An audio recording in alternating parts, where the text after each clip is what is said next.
నమస్తే, welcome to Magna TV. నేను ఆదిత్య.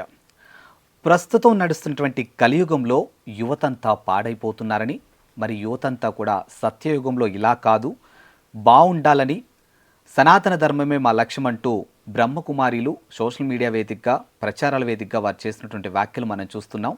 ఇది ఒక అంశం. మరి ఇదే బ్రహ్మకుమారులకు సంబంధించి మరో అంశం కూడా మరోవైపు నుంచి, మరో వర్గం నుంచి మరోలా వినిపిస్తుంది. బ్రహ్మకుమారీలు అనగానే తెల్ల బట్టలతో చాలా శాంతిగా కనిపిస్తారు. తెలుపు అంటేనే శాంతికి ప్రతీక. మరి తెలుపు వెనకాల, ఈ శాంతి వెనకాల చాలా చీకటి కోణాలు ఉన్నాయని, దీని వెనకాల చాలా పెద్ద దందా నడుస్తుందంటూ మరికొన్ని వర్గాల నుంచి మరొక అంశం కూడా వినిపిస్తుంది. మరి ఇందులో ఎంతవరకు వాస్తవం, ఎంతవరకు అవాస్తవమో తెలుసుకునే ప్రయత్నం చేద్దాం. ప్రస్తుతానికి మనతో పాటు స్టూడియోలో ఉన్నారు బ్రహ్మకుమారి శివలీల గారు. మేడంని అడిగి మరిన్ని విషయాలు తెలుసుకుందాం. అమ్మ నమస్తే. అమ్మ ఓం శాంతి అండి. ఎలా ఉన్నారు? చాలా బాగున్నాను. నేను మిమ్మల్ని ఎలా ఉన్నారు, నమస్కారం అని చెప్పాను. మీరు ఎందుకు ఓం శాంతి అని చెప్పారు? మనము ఒకరిని విష్ చేసేటప్పుడు హలో అనో, హాయ్, హౌ ఆర్ యూ అనో అంటాము. ఇక్కడ బ్రహ్మకుమారిస్లో ఓం శాంతి అన్నది ఒక పవిత్రమైనటువంటి మాట. ఈ సృష్టి మొదలైంది ఓంతో మొదలయ్యింది. అందుకని మనము ఒక శ్లోకం చదివిన తర్వాత కూడా ఓం శాంతి శాంతి శాంతి అని చెప్తూ ఉంటాం. అంటే ఓం అనగా ఈ సృష్టి యొక్క ఓంకార రూపుడు పరమశివుడు, పరమేశ్వరుడు. వారి యొక్క పిల్లలైన మనందరం కూడా ఓంకార స్వరూపులం. ఆత్మ ఓం. శాంతి అంటే ఆత్మ యొక్క స్వధర్మము శాంతి. సో నేను ఆత్మ శాంతి స్వరూపాన్ని అయిన నేను మీకు ఓం శాంతి చెప్తున్నాను. ఎందుకంటే మీరు నా సోదరాత్మ, మీరు కూడా శాంతి స్వరూపంగా ఉండాలి, ఉన్నారు అన్న యొక్క సద్భావంతో నేను మీకు ఓం శాంతి చెప్పాను. ఓకే. బ్రహ్మకుమారి అంటే మామూలుగా అయితే మనం కుమారి అని ఎవరిని అంటాం? పెళ్ళి కాని వాళ్ళని కుమారీలు అంటాం, పెళ్ళైన వాళ్ళని శ్రీమతి అంటాం. మరి బ్రహ్మకుమారి అంటే ఇప్పుడు మీరు ఏదైతే ఒక సంస్థ అనొచ్చో లేకపోతే ఎలా అనొచ్చో నాకు తెలియదు దీన్ని. మరి దీంట్లో ఓన్లీ కుమారీలు మాత్రమే ఉంటారా? చాలామందికి ఈ అనుమానం వస్తుంది. ఎందుకంటే ఎక్కువ మేము స్త్రీలం మీ అందరికీ కనబడుతూ ఉంటాం. చాలా చోట్ల సేవల్లో కూడా స్త్రీ శక్తే మీకు కనబడుతూ ఉంటుంది. అందుకని కుమారిలు అంటే కుమారిలుగా ఉన్నవాళ్ళు ఉంటారా, లేకపోతే కేవలం స్త్రీ మాత్రమే ఉంటారా అని అనుమానం అన్నది మీకే కాదు, సమాజంలో చాలామందికి ఈ డౌట్ ఉంది. యాక్చువల్గా ఈ యొక్క సంస్థ 1937లో స్థాపన చేయబడింది. వారు ఆ రోజుల్లో వారి పేరు దాదా లేఖరాజ్. తర్వాత ఈ యొక్క సంస్థలో వారి పేరు ప్రజాపిత బ్రహ్మగా నామకరణం చేశారు ఆ పరమశివుడు, పరమేశ్వరుడు. సో వారి యొక్క సాక్షాత్కారాలతో, వారి యొక్క దివ్య మార్గదర్శకంలో ఈ ప్రజాపిత బ్రహ్మ ఈ యొక్క సంస్థను ఓం మండలిగా ముందు మొదలుపెట్టారు. తర్వాత ప్రజాపిత బ్రహ్మకుమారి ఈశ్వరీయ విశ్వవిద్యాలయం అయ్యింది. అయితే ఎప్పుడైతే ఆ పరమశివుడు, పరమేశ్వరుడు, శివుడు యొక్క శక్తి స్వరూపులే ఒక్కొక్క స్త్రీ శక్తి. కాబట్టి ఈ సృష్టిలో అణగారిపోతున్న స్త్రీ శక్తిని చైతన్యం చేయడానికి, మరి ఆ స్త్రీ శక్తిని చైతన్యం చేసినట్లయితే చూడండి, ఒక ఇంట్లో కనుక ఒక గృహిణి కనుక శాంతిగా శక్తివంతంగా ఉంటే ఇంట్లో ఉండే వాళ్ళందరికీ కూడా అది స్వర్గం అయిపోతుంది. సో కాబట్టి సృష్టిని స్వర్గంగా మార్చాలన్నా, జీవితాన్ని స్వర్గంగా మార్చాలన్నా ముందు స్త్రీలో చైతన్యం రావాలి. ఆమె ఒక శక్తి స్వరూపం అన్నది ఆమెకు అర్థం కావాలి. అందుకోసము ఈ జ్ఞానం చెప్పడము ఎప్పుడైతే మొదలుపెట్టారో స్త్రీ శక్తిని ముందు ఉంచడం మొదలుపెట్టారు. ఆ రోజుల్లో వారి దగ్గర ఉన్నటువంటి 80 కోట్ల ఆస్తిని ఓం మండలిస్ ట్రస్ట్గా ఏర్పాటు చేసి, అనగా ప్రజాపిత బ్రహ్మకుమారి ఈశ్వరీయ విశ్వవిద్యాలయంగా సంస్థను ఏర్పాటు చేసి, స్త్రీ శక్తిని ట్రస్టీస్గా ఏర్పాటు చేసి, వారు దాంట్లో ఒక సభ్యుడిగా మాత్రమే ఉంటూ స్త్రీల ద్వారా ఈ కార్యక్రమాన్ని అంతా కూడా నడిపిస్తూ వచ్చారు. కానీ దీంట్లో పురుషులు తప్పకుండా ఉంటారు. అందుకోసమే ఈ సంస్థలో సమర్పితమైనటువంటి బ్రహ్మకుమారులు ఎవరైతే బ్రహ్మచర్య జీవితంలోనే సాధన చేస్తూ ఈ జీవితాన్ని ఆ పరమశివుడి యొక్క, పరమేశ్వరుడి యొక్క సేవలోనే అర్పితం చేసినటువంటి వారి యొక్క సంఖ్య 30,000 మంది పైన ఉంది. ఎవరైతే బ్రహ్మకుమారులు ఉన్నారో సమర్పిత జీవితంలో వాళ్ళు ఒక 3,000 మంది వరకు ఉంటారనమాట. సో స్త్రీలు ఎక్కువగా ఆకర్షితమయ్యారు ఈ ఆధ్యాత్మిక జీవితం వైపు. స్త్రీల సంఖ్య ఎక్కువ కనబడుతూ ఉంటుంది సమర్పిత జీవితంలో. కానీ రోజువారీ ఈ మెడిటేషన్ నేర్చుకోవడం కోసము, ఈ ఈశ్వరీయ సేవలు చేయడం కోసం రోజువారీ గృహస్థ జీవితంలో ఉండి వెళ్తున్నటువంటి దంపతుల సంఖ్య లక్షల్లో ఉందండి. అయితే వాళ్ళు కూడా ఇక్కడికి వచ్చాక ఈ సాధన చేస్తారు కాబట్టి వారు కూడా స్వయాన్ని బ్రహ్మకుమార్ అనుకుంటారు పురుషుడైతే, స్త్రీ అయితే బ్రహ్మకుమారిగా పిలువబడతారు. ఎలాగైతే చూడండి, మనం అయ్యప్ప స్వామి దీక్ష చేస్తాము, చేసినప్పుడు చిన్న కానీ పెద్ద కానీ ఎవరినైనా కూడా స్వామి అని అంటాం కదా, మాత అంటాము, స్వామి అంటాం కదా. సో ఒక దీక్ష ఒక సాధనలో ఉన్నప్పుడు ఆ విధంగా పిలుచుకోవడం జరుగుతుంది. సో బ్రహ్మ యొక్క పిల్లలం మనందరం కూడా. కేవలం మేమే కాదు, ఈ సృష్టిలో ఉండే ప్రతి ఒక్క బిడ్డ, ప్రతి ఒక్క ఆత్మ బ్రహ్మ యొక్క బిడ్డే. కాబట్టి బ్రహ్మ కుమారి స్త్రీ అయితే, బ్రహ్మ యొక్క కుమారుడు కాబట్టి పురుషుడైతే బ్రహ్మ కుమారుడు. వాస్తవానికి మనందరం కూడా బ్రహ్మ యొక్క పిల్లలం, ఆ పరబ్రహ్మ పరమేశ్వరుని పిల్లలం. సో కాబట్టి ప్రజాపిత బ్రహ్మకుమారి ఈశ్వరుడి ద్వారా స్థాపన చేయబడింది, వారి మార్గదర్శకంలో స్థాపన చేయబడింది కాబట్టి ఈశ్వరీయ విశ్వవిద్యాలయం. ఎస్. సో ఇప్పుడు మీరు చెప్తున్నారు బ్రహ్మచర్యం పాటించే వాళ్ళని కుమారులు అంటారు, కుమారీలు అంటారు, మగవాళ్ళని అయితే కుమారులు అంటారని. ఇప్పుడు ఇందులో భార్యాభర్తలు కూడా వస్తున్నారు అని చెప్తున్నారు. మరి పెళ్ళైన వాళ్ళు అసలు బ్రహ్మచర్యం ఎలా పాటిస్తారు? పాటించరు కదా. అండ్ ఇంకోటి ఏంటంటే, ఇప్పుడు లోపలికి వచ్చాక అన్నా చెల్లెళ్ళు, అక్కా తమ్ముళ్ళ రిలేషను, సోదరుల రిలేషన్ ఉంటుంది, బయటకు వస్తే మాత్రం భార్యాభర్తల రిలేషన్ ఉంటుంది. అంటే ఇది వింటుంటే ఇప్పుడు మీరు ఏ విధంగా అయితే ఈశ్వరుడికి సంబంధించిన అంశం మీరు మాట్లాడుతున్నారో, అరే బయట భార్యాభర్తలుగా ఉన్న వీళ్ళు లోపలికి వెళ్ళాక అన్నా చెల్లెలు అవ్వడం ఏంటి అంటే వింటేనే శివశివాని మూసుకునే అంశాలు మాకు కనిపిస్తున్నాయి. మరి దాన్ని మీరు ఎలా ఎలా ఎలా తీసుకుంటున్నారు అసలు? చాలా మంచి ప్రశ్న వేశారు ఆదిత్య బ్రదర్. చూసారా, మాట వరుసకి నాకు మిమ్మల్ని బ్రదర్ అనే అనేసాను వెంటనే. మేము సమర్పిత జీవితంలో సంపూర్ణ బ్రహ్మచర్యంలో ఉంటాం. ఎందుకంటే మేము శివ సాధనలో ఉన్నాము, శివ సేవలో ఉన్నాము. సో భగవంతుడి సేవలో ఉన్నప్పుడు నేను గృహస్థంలో ఉండి వచ్చిన వాళ్ళందరికీ, ఎందుకంటే ఇక్కడ మేము వచ్చిన ప్రతి ఒక్కరికి కూడా మెడిటేషన్ సాధన చేయిస్తామన్నమాట. ఎప్పుడైతే మెడిటేషన్ సాధన చేయిస్తామో దాని కారణంగా వాళ్ళ మనసులు ప్రశాంతంగా ఉంటాయి, జీవితాల్లో సుఖశాంతులు నిండుతాయి, కోపము, టెన్షన్, డిప్రెషన్ అన్నీ తగ్గుతాయి, అలవాట్లు దూరం అవుతాయి. సో మేము అది చేయించాలి అంటే మా జీవితం ఆయనకు అంకితం చేసి బ్రహ్మచర్యంలో ఈ సాధనలో మేము ఉంటాం. కానీ ఎవరైతే గృహస్థ జీవితంలో ఉన్న దంపతులు వస్తారో వారికి ఈ నియమము లేనే లేదు. వారు ప్రశాంతంగా వచ్చి వాళ్ళ గృహస్థ ఎలాగైతే ఆలయాలకి వెళ్ళి వస్తూ ఉంటారో, లేదా స్వామి దీక్షలో చేస్తూ ఉంటే వెళ్ళి వస్తూ ఉంటారో, అలాగే వెళ్ళి వస్తూ ఉంటారు. మేము వారికి ఎప్పుడు కూడా కంపల్సరీ చేసింది లేదు బ్రహ్మచర్యంలో ఉండాలని. కాగా అన్నయ్య అక్కయ్య అని మేము ఈ సంస్థలో ఉండేటువంటి వాళ్ళము, సమర్పిత అన్నయ్యలను మేము అన్నయ్య అంటాము. ఎవరైతే వస్తూ ఉన్నారో వాళ్ళని కూడా మేము అన్నయ్య అంటాము.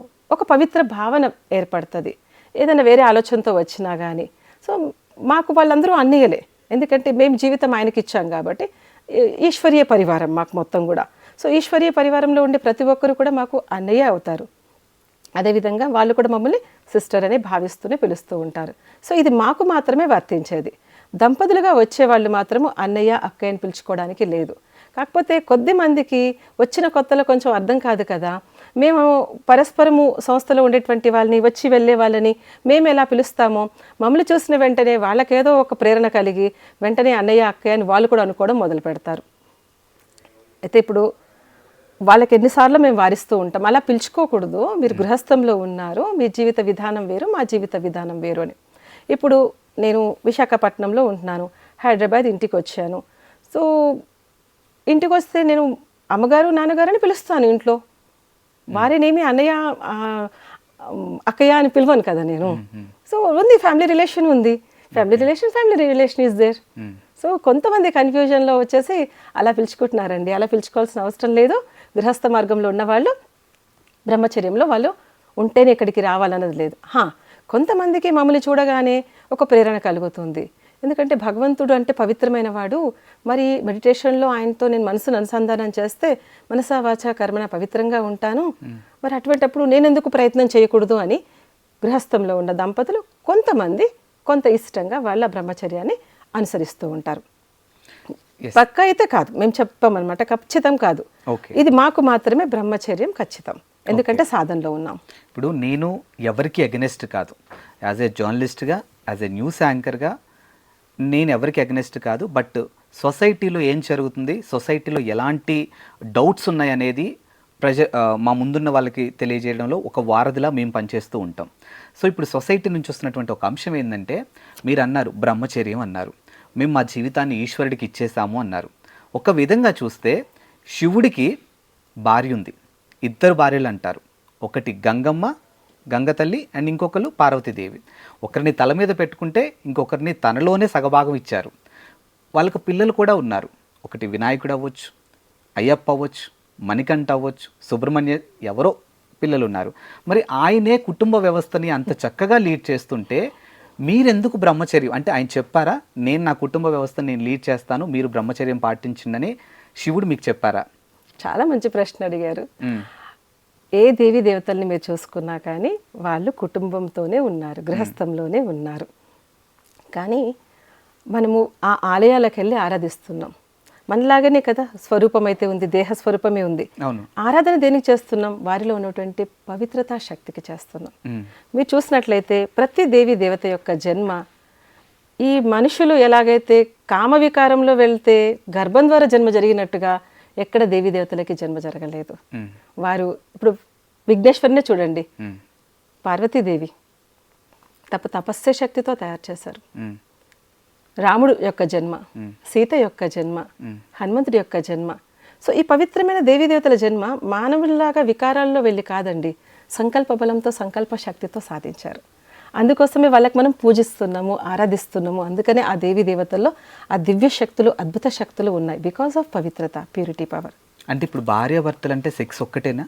నేను అదే అడుగుతున్నాను. సమాజంలో మీరు బ్రహ్మచర్యాన్ని ప్రోత్సహిస్తున్నారు, మరి భార్యాభర్తల సంబంధంలో అది లేకుండా ఎలాగాని నేను అదే మిమ్మల్ని ప్రశ్నిస్తున్నాను. భార్యాభర్తల సంబంధం కానీ లేకపోతే ఒక మానవుడి పుట్టుక కానీ, సరే మీరన్నట్టు సీతాదేవి పుట్టుక కానీ, రాముడి పుట్టుక కానీ, హనుమంతుడి పుట్టుక కానీ అవి చాలా పవిత్రంగా జరిగినాయి, ఎలాంటి కామ వాంఛలకు జరగలేదు అని మీరు చెప్తున్నారు. అవును. మన తలరాత ఎవరు రాశారు? చాలాసార్లు మనము నా తలరాత అంటాం కానీ నీ తలరాత అనం కదా. అంటే నా తలరాత నేనే రాసుకున్నాను కదా, నా కర్మల అనుసారంగా. కాబట్టి నా తలరాత నేను రాసుకున్నాను. ఓకే, మీరే రాసుకున్నారు. ఇప్పుడు మీ పుట్టుక కానీ ఇదంతా ఎవరి ఆజ్ఞతో జరిగింది? పైనవాడి ఆజ్ఞ. కానీ పైవాడు ఎప్పుడు కూడా, అది తప్పెలా అవుతుంది? కామం పైవాడు ఎప్పుడు కూడా మీరు గుర్తుపెట్టుకోండి, దేవి దేవతల నుంచి వద్దాం మనం. దేవి దేవతల యొక్క జన్మ ఏదైతే ఉందో పవిత్రమైనటువంటి పవిత్రతా శక్తితో జరిగింది. తర్వాత వచ్చినటువంటి మన ఋషులు మునులందరూ కూడా ఈ బ్రహ్మచర్యాన్ని, పవిత్రతను ఆదరించారు. అందుకే కదా శంకరాచార్య బ్రహ్మచర్యం కోసము జీవితాన్ని ఈశ్వరుడికి అంకితం చేశారు. అలా అనేకుల్ని అంకితం చేసే విధంగా మార్గంలోకి తీసుకెళ్లారు. మీరు శాస్త్రాల్లో కనుక గమనిస్తే బ్రదర్, గృహస్థ మార్గంలో గృహస్థము ఆశ్రమము అని చెప్పారు బ్రదర్. గృహస్థ ఆశ్రమం అంటే గృహస్థంలో వైవాహిత జీవితం అయిన తర్వాత సంతానోత్పత్తి, వంశోద్ధారకుడు పుట్టాడు. ఆ తర్వాత నుంచి జీవితం ఆశ్రమంలోకి మారాలి అని చెప్పారు. శాస్త్రాల్లో అది రాసి ఉంది. ఈ రోజుల్లో మనం చూసుకున్నట్లయితే ఎక్కడ కూడా 80 సంవత్సరాలు దాటిన వాళ్ళు కూడా ఈ కామవాంఛ నుంచి దూరం అవ్వలేదు. పసికందుల మీద అత్యాచారం చేస్తున్నారండి. దీన్ని కనుక బ్రహ్మచర్యంని లిమిట్ కనుక చేయలేదనుకోండి, ఈ వయసు నుంచి ఈ వయసు వరకు, లేకపోతే గృహస్థ ధర్మంలో కూడా ఇది అని మన పెద్దలు ముందే ఊహించారు. అందుకని వాళ్ళు చెప్పారు, విద్యా జీవితం ఉన్నంత వరకు బ్రహ్మచర్యం తప్పకుండా ఉండాలి అన్నారు. విద్యా జీవితంలో ఈరోజు ఎవరున్నారండి విద్యా జీవితంలో? అది లేని కారణంగానే ఎంత బుద్ధి భ్రష్టం అవుతుంది, ఎన్ని రకాలుగా యువత తప్పుదోవన పడుతూ ఉన్నారు, ఎన్ని రకాల తప్పుడు వీడియోస్ చూస్తూ ఉన్నారు.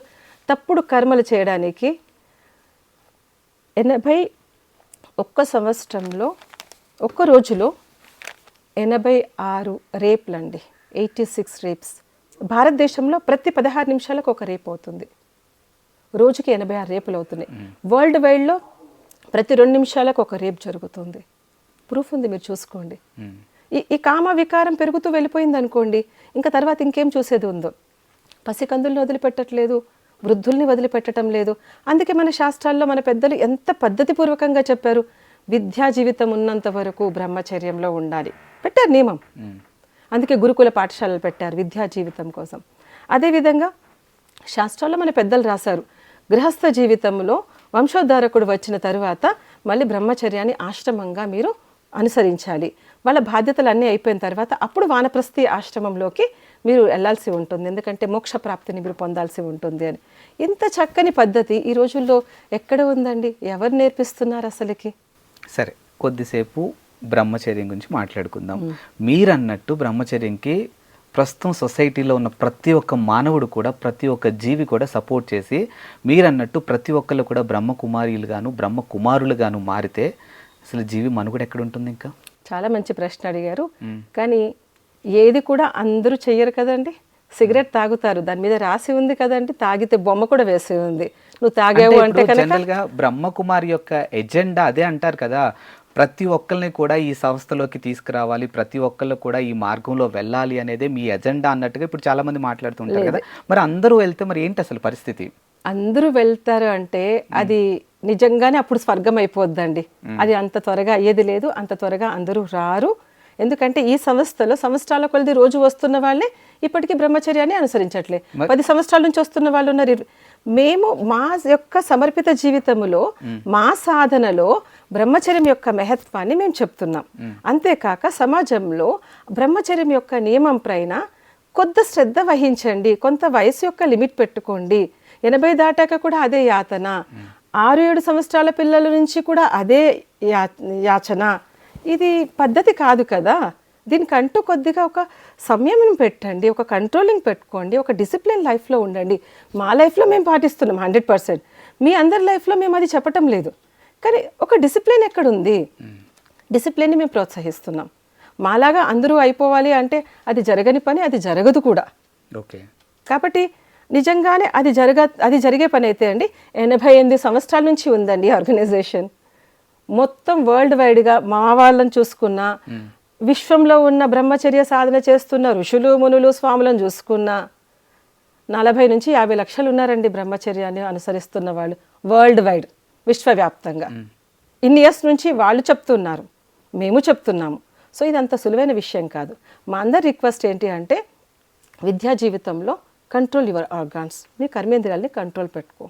సో ఎప్పటి వరకు అయితే వివాహం కాదో అప్పటి వరకు ఆగు. కానీ ఈ రోజుల్లో కోర్టే ఓపెన్గా ఒప్పేసింది, లివింగ్ రిలేషన్షిప్లో ఉండొచ్చు. తల్లిదండ్రులు బాధపడుతూ ఉన్నారు. ఎన్ని రిలేషన్స్ మారిపోతున్నాయి, యువత ఎటు వెళ్తుంది? ప్రేమ అంటే కామం తప్ప ప్రేమకి ఇంకొక అర్థమే తెలియటం లేదే ఈ రోజుల్లో యువతకి. పాడైపోతున్న యువతని బాగు చేయడానికి మేము ఒకటే నేర్పిస్తున్నాం, నీ కర్మేంద్రియాలు కంట్రోల్ పెట్టుకో. విద్యా జీవితం కానీ గృహస్థ జీవితంలోకి వచ్చాక అది దాని గురించి నువ్వు ఆలోచించు. ఇప్పుడు మీరు ఎలా అయితే యువత మీద ఫోకస్ చేస్తున్నారో ఏంటి, విద్యా జీవితంలో ఈ కామ కోరికలకు కాస్త దూరంగా ఉండండి, focus on your career, focus on your goals అని మీరు స్పష్టంగా చెప్తున్నారు.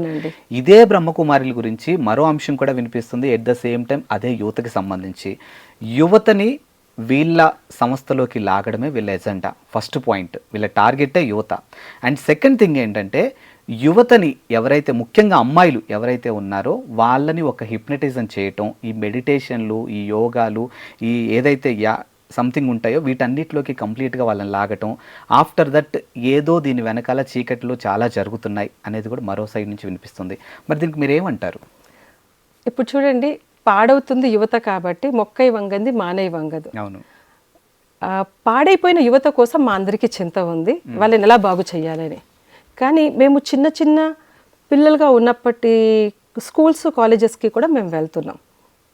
అక్కడ వెళ్ళి కూడా పిల్లలకి స్కూల్ లెవెల్ నుంచే మేము ఇక్కడ యొక్క మెడిటేషన్ విధానాలు కానీ, ఇంట్లో తల్లిదండ్రుల గౌరవం ఇవ్వాలి కానీ, వాళ్ళ జీవితంలో కాన్సన్ట్రేషన్ లెవెల్ పెంచుకోవాలి కానీ, ఈ యూట్యూబ్ కానీ ఈ మొబైల్స్ కానీ దూరం ఉండడం, ఇలాంటి మంచి మంచి విషయాలు చిన్నప్పటి నుంచి కూడా మేము చెప్తున్నాం. యువత పాడైందని మాకు చింత ఎక్కువ ఉంది. పాయింట్ 1. పాయింట్ 2, యువతను మేము ఆకర్షితం చేయట్లేదు. యువతనే ఇప్పుడు ఒక రకంగా కొంత యువత బాగా వెక్స్ అయిపోయింది. ఎందుకంటే చదవాల్సిన సమయంలో ఫోకస్ చేయక జీవితంలో ఒడిదుడుకులు ఎదుర్కొని, లవ్ ఫెయిల్యూర్ కావచ్చు, ఉద్యోగంలో టెన్షన్సే కావచ్చు, యువతనే కదా ఇదంతా కూడా ఉంది. వివాహిత జీవితంలో యువత వివాహిత జీవితంలో కూడా ఉన్నారు. రిలేషన్స్ మధ్య అండర్స్టాండింగ్ లేదు, ఇద్దరు ఉద్యోగాలు చేస్తున్నారు, ఈగో హర్టింగ్స్ చాలా పెరిగిపోయాయి ఇద్దరి మధ్యన. సో ఈ ఈగో క్లాషెస్ పెరుగుతూ ఉన్నాయి, డైవర్స్ కేసెస్ విపరీతంగా పెరుగుతూ ఉన్నాయి. సో తెలియని ఒక ఆత్మన్యూనతా భావమే కావచ్చు, అగ్రెషన్సే కావచ్చు, డ్రగ్స్ అయితే చెప్పకండి ఇంకా. సో ఇదంతా పాడవుతుంది కాబట్టి వాళ్ళలో చైతన్యం తీసుకురావడానికి, వాళ్ళని కొంత బాగు చేసి వాళ్ళ కుటుంబ జీవితమే కావచ్చు, తల్లిదండ్రులతో బాగుండడం కోసమే కావచ్చు, వ్యసనాల నుంచి దూరం చేయడం కోసం మేము మా వైపు నుంచి పూర్తి ప్రయత్నం చేస్తున్నాం. మీరు ప్రయత్నం చేస్తున్నారని చెప్పారు కదా, వాళ్ళని బాగు చేయడానికి ప్రయత్నం చేస్తున్నారా, కంప్లీట్గా వాళ్ళని బ్రహ్మ కుమారులుగా చేయడానికి ప్రయత్నం చేస్తున్నారా? లేదండి, అలా చేసే పని అయితే 88 సంవత్సరాల నుంచి సంస్థ ఉంది. ఒకవేళ మాలాగే తయారైపోతే ఇప్పుడు మా దగ్గర ఎన్ని లక్షల మంది ఉండాలండి? మేము కేవలం బ్రహ్మకుమారి సంస్థలో సమర్పితమైన వాళ్ళము, బ్రదర్స్ అండ్ సిస్టర్స్ 30,000 మాత్రమే ఉన్నాం. 88 ఇయర్స్ నుంచి ఉన్న యువతనంతా లాక్కుంటూ మేము వచ్చేస్తే మీరు అన్నట్టుగా హిప్నోథెరపీ చేస్తే కనుక ఇప్పటికల్లా కేవలం యువతే ఏంటి మీరు కూడా ఇప్పుడు హిప్నోథెరపీలోకి వచ్చేటువంటి వాళ్ళు. మాకు ఈ ఇంటర్వ్యూలు కూడా అవసరమే లేకుంటుండే, ఈ దుష్ప్రచారాలు కూడా అవసరమే లేకుండే. ఒకవేళ మేము అదే పని చేసే పని అయితే కనుక అందరి చేసేవాళ్ళం కదండి. హిప్నోథెరపీ చేసే పని అయితే కనుక కొద్దిమంది మాకెందుకు టార్గెట్ అండి? అదే శక్తి మా దగ్గర ఉంటే కనుక లేదు, అటువంటిది లేదు. అంటే మీరు అంటున్నారు కదా 88 నుంచి ఇది 88 ఇయర్స్ నుంచి ఉందండి 88 ఇయర్స్ నుంచి బ్రహ్మకుమారి అని ఒక సంస్థ రన్ అవుతుంది సక్సెస్ఫుల్ గా మీరు చెప్తున్నారు కదా. సరే 88 ఇయర్స్ నుంచి స్టిల్ నౌ ఇప్పుడు 2024 నడుస్తుంది. ఇంత గ్యాప్ లో, ఇంత పీరియడ్ లో మీరు సాధించింది అని అడిగితే ఏం చెప్తారు మరి మీరు? నేను నా యొక్క విద్యార్థి జీవితం నుంచి ఈ యొక్క మెడిటేషన్ స్టార్ట్ చేశాను. సో 4 అవర్స్ చదువుకునేటువంటి చదువును నేను 2.5 అవర్స్కి తీసుకురాగలిగాను. పాయింట్ 1. తర్వాత నాకు బ్రదర్స్ అండ్ సిస్టర్స్ ఉన్నారు. ఎల్డర్ చైల్డ్, ఇంట్లో పెద్ద అమ్మాయి నేనే అనమాట. తర్వాత తమ్ముడు, 2 చెల్లెళ్ళు. చదువు అంటే నాకు చాలా పిచ్చండి. సో వాళ్ళు కనుక చదువులో సరిగ్గా చదవకపోతే మదర్ ఫాదర్ నాకు రెస్పాన్సిబుల్ టీచర్, వాళ్ళని బాగా చదివించాలి నువ్వు అని. ఇంకా వాళ్ళకి మామూలుగా ఉండేది కాదనమాట, విపరీతమైన strict and it's like A Hitler అనమాట వాళ్ళకి నేను. సో అది పద్ధతి కాదు కదా. కోపంతో దేన్ని మనము సాధించలేము, భయపెట్టి ఏది సాధించలేము, ప్రేమతో సాధించవచ్చు. సో నేను ఆ యొక్క కోపాన్ని జయించాను. అన్నిటికీ మించి నాకు చిన్నప్పటి నుంచి కూడా సాధు సన్యాసులు కానీ, నన్స్ కానీ, సమాజంలో సేవ చేస్తున్న వాళ్ళని చూస్తే, భగవంతుడికై ఉండి సమాజంలో సేవ చేస్తున్న వాళ్ళని చూస్తే తెలియని ఒక ఆకర్షణ అనమాట. నేను కూడా సమాజంలో సేవ చేయాలి. ఒక్కసారి పెళ్లి చేసుకున్నాను అనుకోండి, ఒకరికే నా జీవితం అవుతుంది, ఒక కుటుంబాన్ని నేను బాగు చేయగలుగుతా, ఒక కొడుకు కూతుర్ని బాగు చేయగలుగుతా. కానీ ఈ ప్రపంచంలో చాలామంది పాడైపోతున్నారే, అందరినీ బాగు చేయాలి, అందరి జీవితంలో సుఖశాంతులు నింపాలి, అందరిలో మార్పు తీసుకురావాలి, అందరికీ ఏదైనా నేను చెయ్యాలి అని నాకు చిన్నప్పటి నుంచి ఆ తపన ఉండేదండి. సో ఈ మార్గం దొరికిన వెంటనే నాకు కరెక్ట్ ప్లాట్ఫామ్ దొరికింది అనిపించింది. అంటే ఇప్పుడు సొసైటీకి సర్వీస్ చేయాలి, సొసైటీలో ఉన్న వాళ్ళందరినీ బాగు చేయాలి అని అంటే ఇది ఒక్క వేనే ఉంది, ఇంకా వేరే వేరే ఏ వేస్ లేవా? చాలా ఉన్నాయండి, చాలా ఉన్నాయి. చాలా మంది చాలా మార్గాలు ఎంచుకున్నారు. నాకు నచ్చిన మార్గం ఇది, నేను ఈ మార్గంలో ఎంచుకున్నాను. కొంతమందికి మెడికల్ ఫీల్డ్ ఇష్టము, డాక్టర్ అయిపోయి సేవ చేస్తున్నారు. ఆర్మీ ఇష్టము, సైన్యంలోకి వెళ్ళి సేవ చేస్తున్నారు. నాకు ఈ సన్యాస జీవితం ఇష్టమైంది, ఈ సాధన జీవితం ఇష్టమైంది, నేను దీంట్లోకి వచ్చి నేను ఇది చేస్తున్నాను. ఓకే. అంటే ఇప్పుడు ఏదైతే బ్రహ్మకుమారి ఈ సంస్థ ఇదేదైందో వీళ్ళు కంప్లీట్గా కుటుంబ వ్యవస్థకు ఆపోజిట్. మా దగ్గరికి రావాలి అని అంటే అన్ని బంధాలు, బంధుత్వాలు తెంపుకొని రావాల్సిందే. ఆపోజిట్ జెండర్, ఇప్పుడు నేనున్నాను కుమారుగా మీ దగ్గరకు వచ్చాను అని అంటే నా ఆపోజిట్లో ఉన్నటువంటి కుమారిని నేను ఇష్టపడడానికి వీల్లేదు. అంటే ఇప్పుడు యాజ్ అబ్బాయిగా నా ఆపోజిట్ జెండర్ని డెఫినెట్గా ఇష్టపడతాను. ఒక అమ్మాయిగా ఆపోజిట్ జెండర్ని ఖచ్చితంగా ఇష్టపడతారు వాళ్ళు కూడా. ఇలాంటి కామవాంఛలు కానీ, కుటుంబ వ్యవస్థ కానీ, రిలేషన్స్ కానీ ఏవి ఉండకూడదు. కంప్లీట్గా ఓం శాంతి అని ఒక జపం చేస్తూ కాలాన్ని వెళ్ళతీయాలి అని ఒక ఆరోపణ కూడా ఉంది. మరి వాళ్ళకేం చెప్తారు మీరు? లేదండి, సాధనలో ఉన్న మేము మాత్రమే ఆశ్రమంలో ఉండి సేవలు చేస్తూ ఉంటాము. తర్వాత మాకు కూడా కుటుంబం ఉంది, అమ్మ, నాన్న, తమ్ముడు, చెల్లి. వాళ్ళకి బాగాలేదు అంటే వాళ్ళ దగ్గరికి వెళ్తాము. ఇయర్లీ వన్స్ ఇంట్లో ఫంక్షన్స్, ప్రోగ్రామ్స్ అవుతూ ఉంటాయి, వాటికి వెళ్తుంటాము. ఇప్పుడు నేను విశాఖపట్నంలో ఉన్నాను, అక్కడికి వీళ్ళు ఇయర్లీ వన్స్ వస్తారు. సంక్రాంతి సెలబ్రేషన్స్ అక్కడ చాలా బాగా జరుగుతాయి, ఆంధ్ర కాబట్టి. యాక్చువల్గా ప్రాపర్ హైదరాబాద్ అనమాట. సో సేవాపరంగా మాకు ట్రాన్స్ఫర్స్ ఉంటాయి. నేను ఒక 20 ఇయర్స్ నుంచి విశాఖపట్నంలో ఉన్నాను. సో ఇక్కడున్న మదర్, ఫాదర్, సిస్టర్, బ్రదర్స్ అందరూ కూడా ఫ్యామిలీ పరంగా వస్తారు. నేను నిజంగానే మీరు ఇదివరకు ప్రశ్న వేశారు కదా, హిప్నోథెరపీ వగేరా, అలా చేసే పని అయితే నా దగ్గరే తమ్ముడు, చెల్లెలు 2 ఉన్నారు కదండి, వాళ్ళని కూడా చేద్దును కదా, వాళ్ళని కూడా నాతో పాటు తీసుకెళ్దును కదా. లేదు, ఎవరిష్టం వాళ్ళదే. సో వాళ్ళ గృహస్థ జీవితంలో చాలా హ్యాపీగా ఉన్నారు, పిల్ల జల్లలతో హ్యాపీగా ఉన్నారు. వాళ్ళు వస్తారు, కలుస్తారు, నేను వాళ్ళ ఇళ్లలోకి వెళ్తాను, కలుస్తాను. ఇప్పుడు ఇది నేను మీ ఎదురుగా ఈ హైదరాబాద్లో ఈ స్టూడియోలో ఉండి నేను చేస్తున్న ఈ యొక్క ఇంటర్వ్యూ ఏదైతే ఉందో, ఒపీనియన్ షేరింగ్ ఏదైతే ఉందో, హైదరాబాద్ ఇంటి నుంచి వచ్చి నేను చేస్తున్నాను. ఇంట్లో ఉన్నాను 2-3 రోజులు. So family is there. మళ్ళీ వెళ్తాను, సేవలోకి వెళ్తాను. అలాంటిది ఏమీ లేదు. ఫ్యామిలీతో కలిసినప్పుడు కూడా ఇదే వేషధారణలో ఉంటారా? మరి సాధనలో ఉన్నాం కదా, స్వామి దీక్షలో ఉండే వాళ్ళు ఉంటారు కదండి. ఓకే. ఇప్పుడు అయ్యప్ప స్వామి దీక్ష 41 రోజుకి క్లోజ్ అవుతుంది. అమ్మవారి దీక్ష కొంతమంది 11 రోజులు, 21 రోజులు, సంథింగ్ వాళ్ళ క్యాపబిలిటీని బట్టి వాళ్ళు వేసుకుంటారు, వాళ్ళ పరిధిని బట్టి వాళ్ళు వేసుకుంటారు. మరి ఇప్పుడు బ్రహ్మకుమారి దీక్ష అంటే లైఫ్ లాంగ్ ఉంటుందా? అవునండి, మరి దీక్ష అన్నాక లైఫ్ లాంగ్ ఉంటుంది. కానీ దీంట్లో ఇప్పుడు నాకు నచ్చింది కాబట్టి నేను 30 సంవత్సరాల నుంచి ఉన్నాను. నాకు నచ్చలేదు అనుకోండి, ఎవరిని నన్ను ఇక్కడ ఆపేది లేదు. వెళ్ళిపోవచ్చా? నేను హ్యాపీగా నేను మళ్ళీ వెళ్ళిపోతాను. వెళ్ళిపోయి నాకు ఇంట్లో మదర్ ఫాదర్తో ఉండాలంటే ఉండొచ్చు. ఒకవేళ మీకు వెళ్ళిపోయి బయటికి వెళ్ళి బ్రహ్మచర్యాన్ని వదిలేసి నేను నా కుటుంబ వ్యవస్థని ముందుకు తీసుకెళ్లాలనుకుంటున్నాను, నా వంశాన్ని ముందుకు తీసుకెళ్లాలనుకున్నప్పుడు అలాంటి వాటికి స్టెప్ తీసుకోవచ్చు. బోల్డ్ మంది ఉన్నారండి, వెళ్ళిపోయే వాళ్ళు వెళ్ళిపోతూ ఉంటారు. ఇక్కడ ఏమి స్ట్రిక్ట్ చేసేది లేదు, ఎవరిని ఆపేది లేదు. ఎందుకంటే ఇది ఇష్టంతో చేసేది, ప్రేమగా చేసేది, త్యాగభావంతో చేసేది. ఇది ఒక సాధన, ఇది దీక్ష అండి. ఎవరిని మనం కట్టిపడేయడం కోసం లేము ఇక్కడ. సో అట్లాంటిది ఏమీ లేదండి. So rules, regulations, terms, conditions ఏం లేవు. ఏం లేదండి, ఏం లేదండి. సో నచ్చినట్టు బ్రతికేయచ్చు హ్యాపీగా అండి, no problem. And coming to ఇప్పుడు మీరున్నారండి, మీరు నాకు ఒక శ్రీమూర్తి. అవునండి. ఓకేనా? జనరల్ గా మన సనాతన ధర్మంలో చూసుకుంటే ఇప్పుడు రీసెంట్ గా టెంపుల్స్ లో కూడా పూజారులు కానీ పంతులు గారులు కానీ ప్రతి ఒక్కరు చెప్పే అంశం ఏంటంటే ఆడపిల్లలు చక్కగా గాజులు వేసుకోండి, తల్లో పూలు పెట్టుకోండి, నుదుటిన బొట్టు పెట్టుకోండి, అలా అయితేనే టెంపుల్లోకి రండి.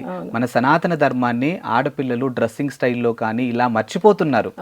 లూజ్ హెయిర్ తోని బయటకు వచ్చేస్తున్నారు, డ్రెస్సింగ్ స్టైల్ మారుతుంది, ఇలా ప్రతి అంశంలో వామ్ చేస్తూనే ఉంటారు. మరి ఇప్పుడు మీరు కూడా సనాతన ధర్మం కోసం పోరాడుతున్నారు, వాళ్ళు సనాతన ధర్మం అంటున్నారు. మరి మీ సనాతన ధర్మంలో ఎందుకు బొట్టు పెట్టుకోరు? అమ్మవారిని ఇప్పుడు ఎవరైనా నిండుగా కనిపించారు అనుకోండి, నిండుగా కనిపిస్తే మనం ఏమంటాము, అరే చక్కగా గాజులు వేసుకొని బొట్టు పెట్టుకొని తల్లో పూలు పెట్టుకొని సాక్షాత్తు అమ్మవారిలా కనిపిస్తుంది అని అంటారు, చూడ ముచ్చటగా ఉందంటారు. మరి మీరు ఎందుకు బొట్టు, గాజులు, పూలు ఇవన్నీ ఎందుకు దూరంగా ఉంటారు?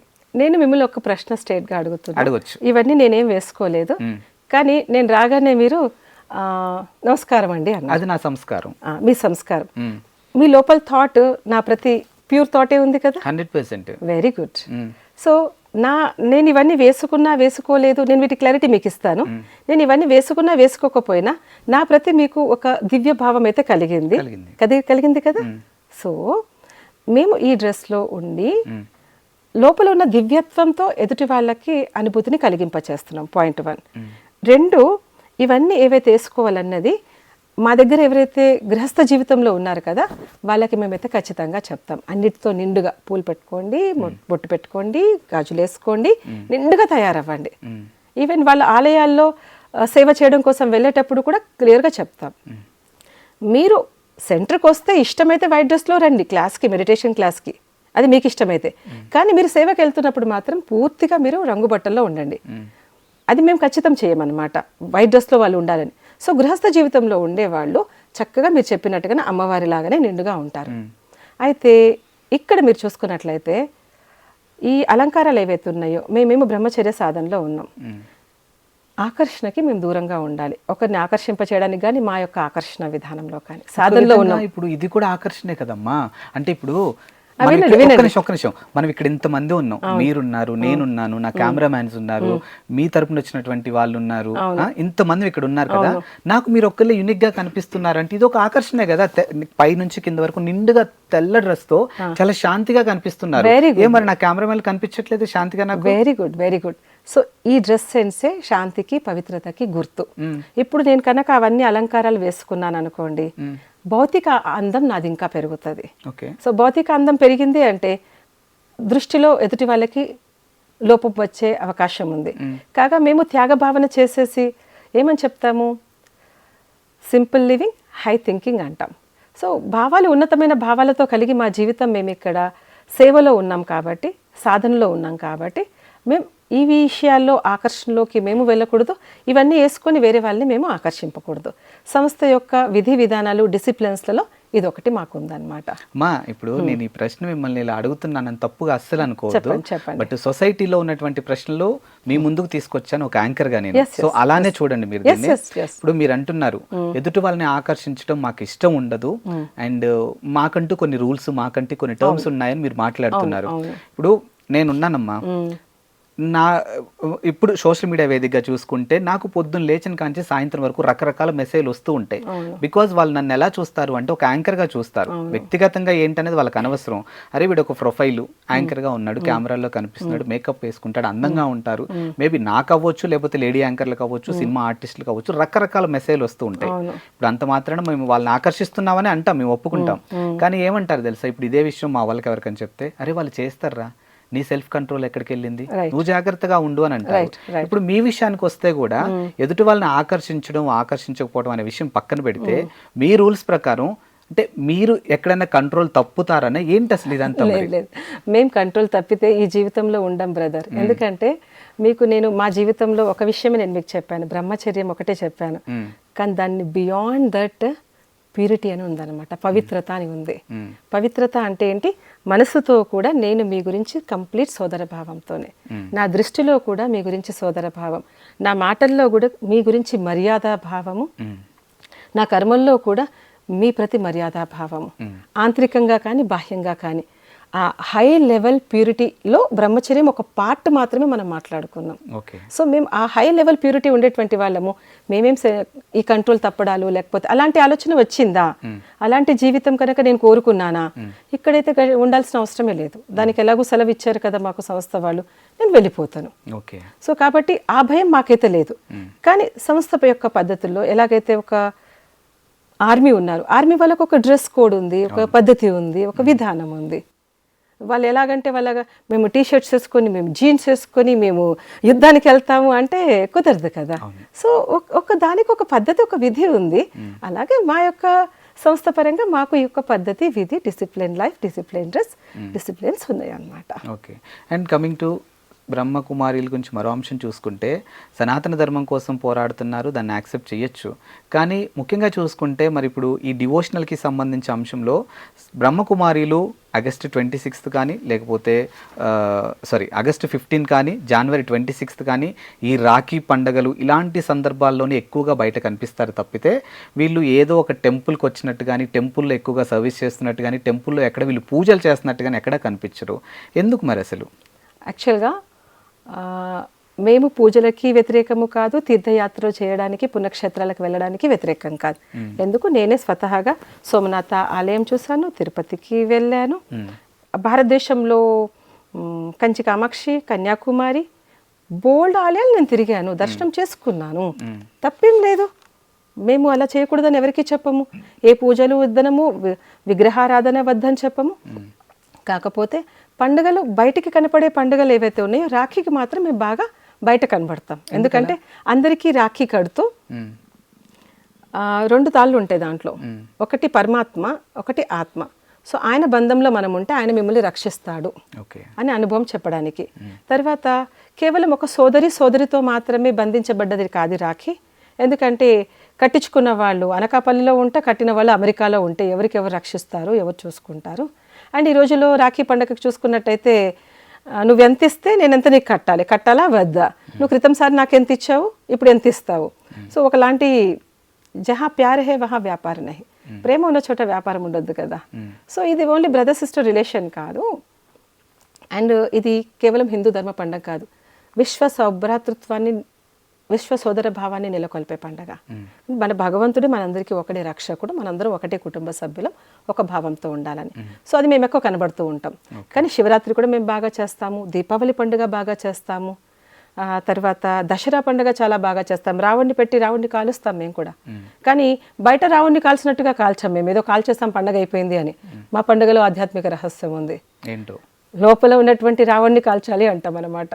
అంటే ఇప్పుడు నాలో కూడా రావణుడు అందరిలో ఉన్నారు భయ్యా, ఓకే, అందరిలో ఉన్నారు.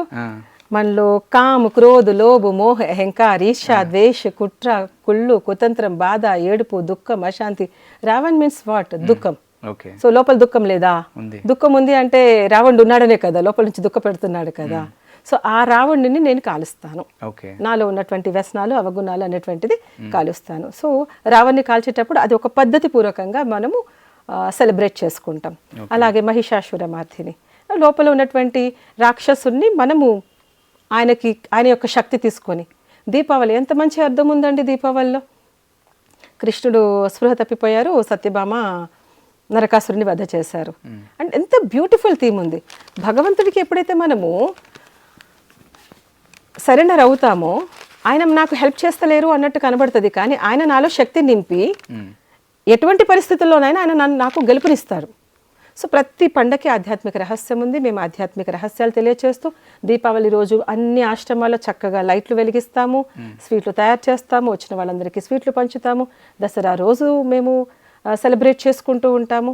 సంక్రాంతి రోజైతే మీరు వచ్చి చూడండి, భోగి మంటలు కూడా వేసుకుంటాము చక్కగా.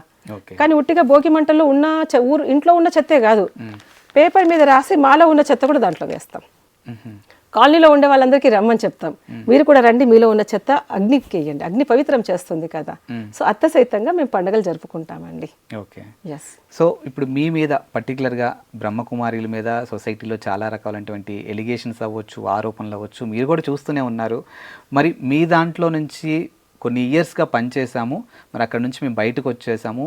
ఈ తెలుపు వెనకాల చాలా నలుపు ఉంది, చాలా చీకటి కోణాలు ఉన్నాయి. సో యువతే వీళ్ళ టార్గెట్, ఇలాంటి ఎన్నో వస్తూ ఉన్నాయి. మరి మీరు ఇప్పుడు నేను అడుగుతుంటే కూడా చాలా చక్కగా నవ్వుతున్నారు. అంటే ఏంటి అసలు? యాక్చువల్గా ప్రజాపిత బ్రహ్మకుమారి ఈశ్వరీయ విశ్వవిద్యాలయము 1937లో స్టార్ట్ అయ్యింది. ఓకే. ఎవరు స్టార్ట్ చేశారు? దాదా లేఖరాజ్ గారు స్టార్ట్ చేశారు, father of this organization. Okay. So ఇది ఎంత పద్ధతిపూర్వకంగా ఉంది అంటే స్త్రీ శక్తి, బ్రహ్మచర్యము, సాత్వికాహారము, నిత్య నియమాలు, మెడిటేషన్, క్రమశిక్షణతో కూడినటువంటి పాలనతో ఉన్నటువంటి సన్యాస జీవితంలో పూర్తిగా ఉన్నాం మేము. సమాజంలో ఉంటూ సన్యాస జీవితంలో, వికారాల నుంచి, నెగిటివిటీ నుంచి సన్యాసంలో ఉన్నాం, సమాజ సేవలు చేస్తూ. దీంట్లో ఎవరైతే జాయిన్ అయ్యాడో వీరేంద్ర దీక్షిత్ అని చెప్పి ఒక వ్యక్తి జాయిన్ అయ్యాడు. అతడికి ఈ పద్ధతులు ఏం నచ్చలేదన్నమాట. నచ్చక ఇంకా సిస్టర్స్ మీద కుదృష్టి, వ్యవహారము, దుష్ప్రవర్తన చేయడం మొదలుపెట్టాడు. సో వారిని మేము సంస్థాపరంగా బహిష్కరించడం జరిగింది. కొంత టైం ఇవ్వడం జరిగింది, మారతారు మారలేదు. వారికి మీరు ఇక్కడ నుంచి సెలవు తీసుకోండి, మీరు ఇక్కడ సూట్ అవ్వరు, ఈ మార్గంకి మీరు సరిపోరు, పక్కకి వెళ్ళిపోయి వారికి నచ్చినట్టుగా ఆధ్యాత్మిక విశ్వవిద్యాలయం అని పేరు పెట్టుకొని, మాదొచ్చి ప్రజాపిత బ్రహ్మకుమారి ఈశ్వరీయ విశ్వవిద్యాలయం, ఆధ్యాత్మిక విశ్వవిద్యాలయం అని పేరు పెట్టుకుంటే సుప్రీంకోర్టు కూడా అబ్జెక్షన్ రేస్ చేశారు, మీరు విశ్వవిద్యాలయం పెట్టకూడదు అంటే. సరే, ఆధ్యాత్మిక విద్యాలయం అని పేరు పెట్టుకొని ఢిల్లీలో, ఫరూఖాబాద్లో, రోహిణి ఏరియా అదంతా కూడా చూసుకొని అక్కడ కొంతమంది అమ్మాయిల్ని ట్రాప్ చేసేసేసి అక్కడ తను మొత్తం ఇటువంటి భ్రష్ట కర్మలు, నీచ కర్మలు, వారికి అనుసరించి ఎవరైతే ఉన్నారో ఇంకా అదంతా అది సంస్థనే వేరు, ఇక్కడ నుంచి వేరైనటువంటి సంస్థ, ఆ కార్యకలాపాలన్నీ వేరు. అయితే ప్రతిసారి కూడా అక్కడి నుంచి బ్రహ్మకుమారిస్ ఇదంతా చేస్తున్నారని వచ్చేసరికి మేము ఫిర్యాదు చేశామన్నమాట. వాళ్ళ మీద మేమే ఫిర్యాదు చేశాము. వాళ్ళు కూడా వైట్ డ్రెస్ వేసుకుంటారు, లైట్ పింక్ డ్రెస్ వేసుకుంటుంటారు. వాళ్ళు ఏంటి అంటే పేరు మాది పెట్టుకుంటున్నారు, ఒక్క నియమము ఫాలో చెయ్యరు, అన్ని తప్పుడు వ్యవహారాలు ఉంటాయి, తప్పుడు పద్ధతులు ఉంటాయి. ముఖ్యంగా బ్రహ్మచర్య సాధన అస్సలు చెయ్యరు. బ్రహ్మచర్య సాధన లేనిది అంటే మీరు గమనించవచ్చు అనమాట, అది ఎంత ఆధ్యాత్మిక సంస్థ అన్నది మీరు గమనించవచ్చు. కాబట్టి వాళ్ళు చేస్తున్న ఆ తప్పుడు కర్మలకి అంతా కూడా విక్టిమ్ అయిన వాళ్ళంతా, బాధితులైన వాళ్ళంతా కూడా ఇక్కడి నుంచే వచ్చారు కదా అనేటువంటి విషయాన్ని పట్టుకొని అది ఇది ఒకటే అనుకుంటున్నారు. ఇది ఎంత పెద్ద సంస్థ అండి. వాళ్ళ మీద మేము కంప్లైంట్ రేస్ చేశామన్నమాట. చేస్తే 1997లో ఆ వీరేంద్ర దీక్షిత్ మీద పోలీస్ రైడ్ కూడా జరిగింది. ఆ భవనం మీద, ఢిల్లీ ఫరూఖాబాద్లో ఉన్నటువంటి భవనం మీద కూడా పోలీస్ రైడ్ జరిగింది. తీసుకెళ్తే అతనేమో పరారీలో ఉన్నాడు, ఇప్పటికీ కూడా దొరకలేదు. అది ఇంకెవరో తర్వాత అనుచరులు వాళ్ళెవరో ఇంకా నడుపుకుంటూ ఉన్నారు. సో వీళ్ళు ఎవరైతే ఆరోపణలు చేస్తున్నారో వాళ్ళు ముందు బ్రహ్మకుమారిస్ వచ్చారు, కొంత విన్నారు, వెంటనే మళ్ళీ దాంట్లోకి షిఫ్ట్ అయిపోయారు. సో అక్కడ ఉన్నటువంటి ఆ చీకటి కోణము, ఆ తప్పులు, ఆ దుష్కర్మలు, దుశ్చర్యలు అన్నిటినీ కూడా వాళ్ళకి ఈ డివిజన్ అర్థం కాక ఒకలాంటి తిక్కమక్కలో మా పేరు పట్టుకొని అందరూ చెప్తున్నట్టుగానే వాళ్ళు చెప్పుకోవడం మొదలు పెడుతున్నారు. అంటే ఇప్పుడు బయటకు వచ్చి చేస్తున్న ఆరోపణలు ఏవైతే ఉన్నాయో ఇదంతా కేవలం వీరేందర్ దేవదీక్షిత్కి సంబంధించిన వాళ్ళు తప్పితే దాదా లేఖరాజ్కి సంబంధించిన వాళ్ళు అయితే కానే కాదు. ఇది ప్రజాపిత బ్రహ్మకుమారి ఈశ్వరీయ విశ్వవిద్యాలయము. దీనికి యునైటెడ్ నేషన్లో సలహాదారుగా సభ్యత్వం ఉంది, యునెసెఫ్లో కూడా ఉంది, అండ్ యుఎన్ఓలో ప్రత్యేకంగా బ్రహ్మకుమారిస్కి ఆఫీస్ ఉందండి. ఇది అంతర్జాతీయ సంస్థ. ఇంత అంతర్జాతీయ సంస్థకి అంతర్జాతీయ లెవెల్లో ఒక ఆఫీస్ కూడా పెట్టారు అంటే, ఆఫీస్ కూడా ఇచ్చారు అంటే మీరు ఆలోచించండి. ఇంకో ఇంపార్టెంట్ విషయం నేను మీకు చెప్తాను. మన దేశం యొక్క మొదటి పౌరుడు రాష్ట్రపతి గారు ద్రౌపది ముర్ము గారు ఈ యొక్క రాజయోగ మెడిటేషన్ని గత 10 సంవత్సరాల నుంచి ప్రాక్టీస్ చేస్తున్నారు. నిత్యం మెడిటేషన్ చేస్తారు. ఎర్లీ అవర్స్ 3 o'clock లేచేసి చేస్తారు. నార్మల్ మెడిటేషన్కి రాజయోగ మెడిటేషన్కి తేడా ఏంటి అసలు? రకరకాల మెడిటేషన్స్ ఉన్నాయి, ఒక్కొక్కరు వాళ్ళ పద్ధతిలో చేస్తారు. మేము చేసే రాజయోగ మెడిటేషన్లో స్టెప్స్ ఉంటాయండి. ఇప్పుడు నేనున్నాను మేడం. అవును. నేను పొద్దున్నే 40 minutes మెడిటేషన్ చేస్తాను. ఖచ్చితంగా చేస్తాను meditation very 40 good, minutes. Very good. ఎందుకు చేస్తాను అని అంటే నాకు తెలిసింది ఏంటంటే మెడిటేషన్ నాకు చెప్పిన వాళ్ళు నేను చూసిన దాంట్లో ఏంటంటే నీ ఏజ్ ఎంత అయితే ఉంటుందో అంత చెయ్యి, దానికి మించి చెయ్యి, కానీ దానికన్నా తక్కువ చేయొద్దు వెరీ గుడ్, అన్నట్టుగా చెప్తారు. నేను దాన్ని ఫాలో అవుతాను ప్రస్తుతానికి. గుడ్. నా దృష్టిలో మెడిటేషన్ ఏంటి అంటే నా దినచర్యలో ఇప్పుడు యాజ్ యాంకర్ గా నాకు చాలా స్ట్రెస్ ఉంటుంది. గుడ్. ఛానల్లో చాలా పనులు ఉంటాయి, ఫ్యామిలీ ఉంటుంది, రెస్పాన్సిబిలిటీస్ ఉంటాయి కదా, yes. చాలా You have stress so clarity. ఉంటుంది. Good, good. సో వాటన్నిటిని ఓవర్కమ్ చేయడం కోసం నేను చేసే పని నుంచి నేను ఎక్కడ డివియేట్ అవ్వకుండా ఉండాలి, ఫోకస్డ్గా ఉండాలని నేను మెడిటేషన్ చేస్తాను. మరి మీరు ఆల్రెడీ బ్రహ్మచర్యం పాటిస్తూ ఉన్నారు, మీకు ఎలాంటి వాటి మీద అవగేషన్స్ ఉండవు, లగ్జరీగా బ్రతకాలని ఆలోచన ఉండదు, ఇవన్నీ లేనప్పుడు ఇంకా రాజయోగం అనే ఒక గొప్ప మెడిటేషన్ ఎందుకు చేస్తారు? అసలు రాజయోగం మెడిటేషన్ ఏంటి? అన్ని యోగాల కంటే ఉన్నతమైన యోగం రాజయోగం. మనకు భగవద్గీతలో కూడా ఉంది, స్వామి వివేకానంద స్వామి కూడా చెప్పారు, అన్నిటికల్లా శ్రేష్టమైన యోగం ప్రాచీన రాజయోగం అనేది ఇది. రాజా యోగం, రాజా అంటే రాజుగా అవ్వడం, దేనిపైన? మన మనసు పైన, కర్మేంద్రియాల పైన రాజుగా అవ్వడం.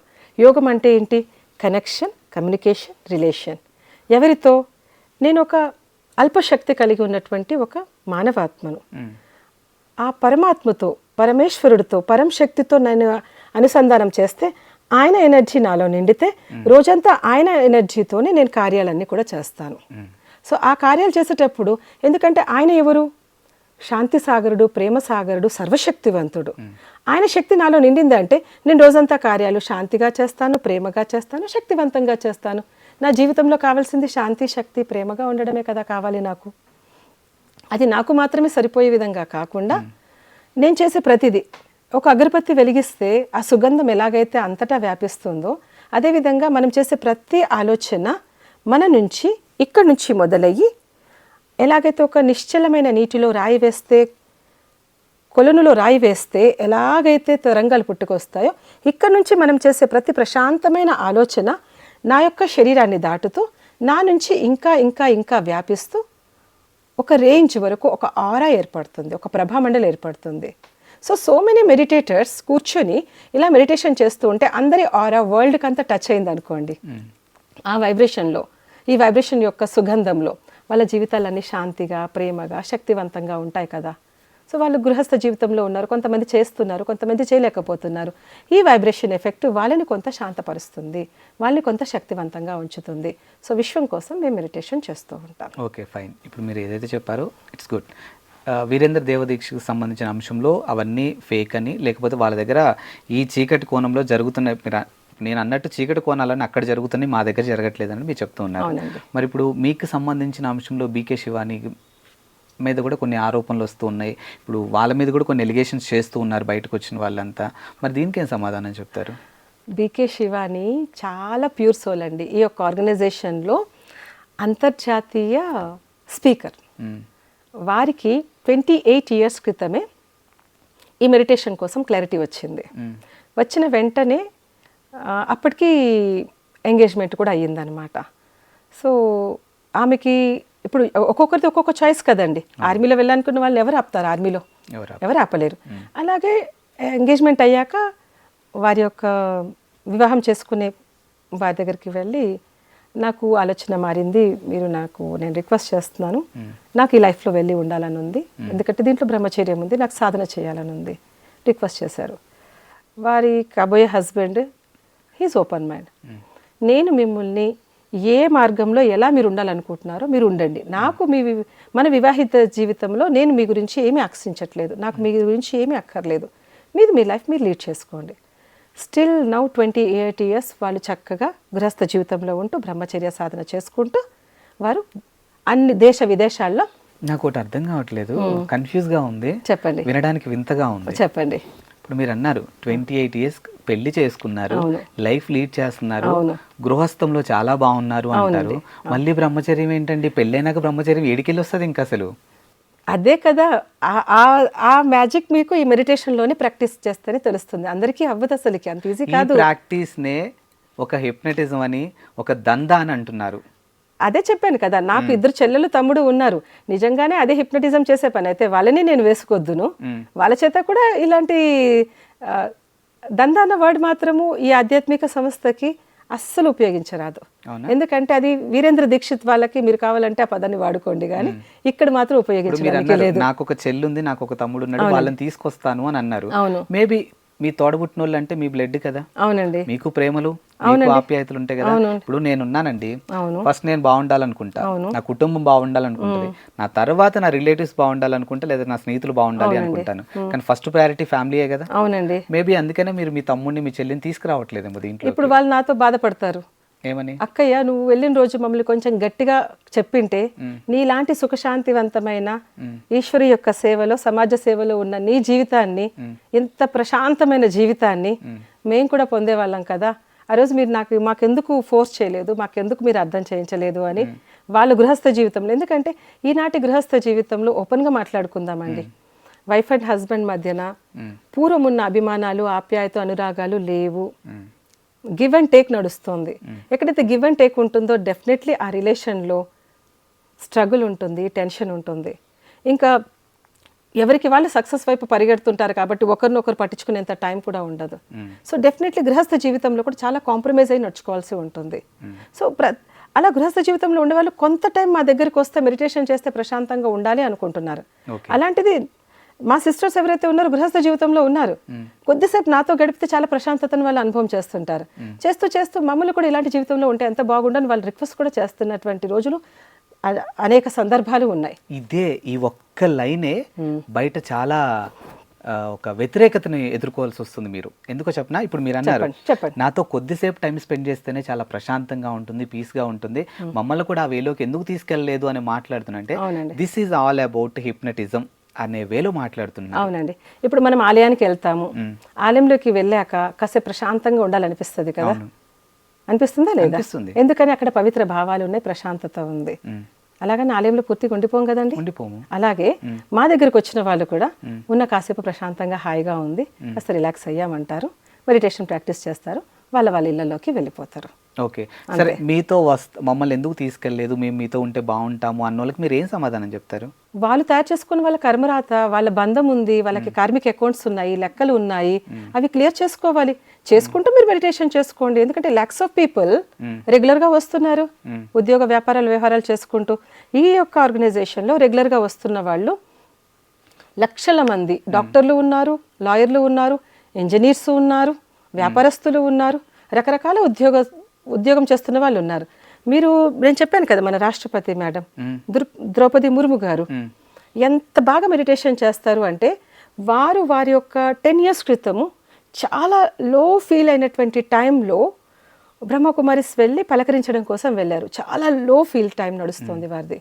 సో వారిలో ఒక్కసారి చైతన్యం మొదలైంది, అరే నేను ఇది కాదు కదా, నేను ఎందుకు ఇలా లో అవుతున్నాను, నాలో చాలా శక్తి ఉంది, నేను ఎంత సేవ చేయగలుగుతాను, నేను ఇక్కడ ఆగకూడదు, నేను సమాజానికి దేశానికి నేను సేవ చేయాలి అని వారు ఆ భగవంతుడి యొక్క శక్తిని పొంది వారు ఈరోజు వారి యొక్క ఇంటర్వ్యూలు ఎక్కడైనా మీరు వినండి, వారు ఇదే మాట చెప్తారు, నేను చేస్తున్న మెడిటేషన్తోనే ఈరోజు నేను ఈ యొక్క దేశానికి రాష్ట్రపతిగా అయ్యానని చెప్తారు. సో ఒకవేళ మా సంస్థ కనుక మీరు ఉపయోగిస్తున్న పదం దందా, హిప్నోథెరపీ అన్న లాంటిది ఉంటే కనుక, అది నేనంటుంది కాదు, సొసైటీ నుంచి సొసైటీ ద్వారా మీరు ఉపయోగిస్తున్న హిప్నటైజ్ కానీ, దందా కానీ, చీకటి కోణాలు కానీ అవన్నీ ఉంటే మాకు యునైటెడ్ నేషన్స్లో సభ్యత్వం ఉండేది కాదు, రాష్ట్రపతి గారు గత 10 సంవత్సరాల నుంచి మెడిటేషన్ చేసేవారు కాదు, ఇంతమంది highly educated doctors, engineers, lawyers, chief జస్టిస్లు ఇక్కడ రెగ్యులర్గా మెడిటేషన్ ప్రాక్టీస్ చేయడం కోసం వచ్చేవారు కాదు. 145 దేశాలలో ఈ యొక్క సంస్థ విస్తరించి ఉండేది కాదు. ఓకే, మీరు ఇందాకలు అన్నట్టు పీస్ ఆఫ్ మైండ్ మేము కావాలనుకుంటున్నాం, ఇంకో ఇది చూసుకోవాలనుకుంటున్నాం, శాంతి మాకు కావాలి అని అంటారు కదా. మొత్తం యుగాలు ఎన్ని మేడం? 4 యుగాలండి. ఒకసారి చెప్తారా? కృత, త్రేత, ద్వాపర, కలియుగం. ఓకే, ఏ యుగంలో ఎవరు ఒకసారి చెప్పగలరా? కృతయుగంలో లక్ష్మీనారాయణులు, త్రేతాయుగంలో సీతారాములు, అయితే ద్వాపర యుగంలో మనకి దేవతల్ని పూజ చేసుకుంటూ వచ్చాము, కృష్ణుడని, రాముడని, అందరి దేవతల్ని. కలియుగంలో మనం చూస్తూనే ఉన్నాం కదా, రకరకాల ధర్మపితలు, ధర్మాత్ములు, పుణ్యపురుషులు వీళ్ళందరూ వస్తూనే ఉన్నారు కదా. ఓకే, రాముడు ఏ యుగం? రాముడు 2 రకాలుగా మనం చెప్పుకుంటాం. రాముడు త్రేతాయుగం అండి. త్రేతాయుగంలో కదా జనరల్గా అంటారు. మన వాడుక భాషలో ఏం మాట్లాడతారంటే, నీకు ఒక కష్టం వచ్చిందా, రాముడు పడ్డ కష్టంతో పోలిస్తే అదొక కష్టమా, సీతాదేవి పడ్డ కష్టంతో పోలిస్తే అదొక పెద్ద కష్టమా, ఇలా మనని మోటివేట్ చేస్తూ ఉంటారు. ఓకే కదా. సో దేవుడు అంతటి వాడికే కష్టాలు తప్పలేదు. తల్లిదండ్రుల నుంచి, భార్యాభర్తల మధ్యలో చూసుకున్న, పిల్లల దగ్గర నుంచి చూసుకున్న, సోదరుల దగ్గర నుంచి చూసుకున్న, స్నేహితుల దగ్గర నుంచి చూసుకున్న, ఆఖరికి ఆయన రాజ్యంలో ఉన్నటువంటి ప్రజల దగ్గర నుంచి చూసుకున్న ప్రతి ఒక్క అంశంలో కూడా రాముడు సీతాదేవి పడ్డ కష్టాలు ఎవరూ పడలేదు అని అంటారు. మరి దేవుడు అంతటి వాడికే కష్టాలు తప్పలేదు.